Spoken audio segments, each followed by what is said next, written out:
yetimni taqdirini kim o'ylaydi? Faqat qalbida muhabbati bor odam, payg'ambarni tanigan odam. Endi yetimlik Rasulullohning boshidan o'tganda.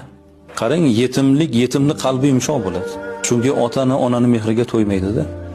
Yetimni qalbini hech narsa xursand qila olmaydi. Hamma narsani mahliyo qiling, baribir qalbi to'lmaydi. Shuning uchun qalbi ularning nozik bo'ladi. Bu jamiyatdagi eng nozik qalb egalari bu yetimlar.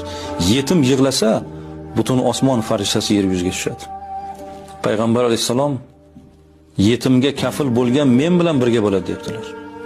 Demak, yetimparvarlik, yetimga yaxshilik qilish, yetimni boshini silash bu payg'ambarga qo'shni bo'lish.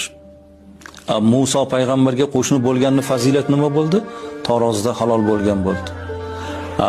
Muhammad alayhissalomga jannatda qo'shni bo'lishning eng go'zal fazilati yetimparvarlik.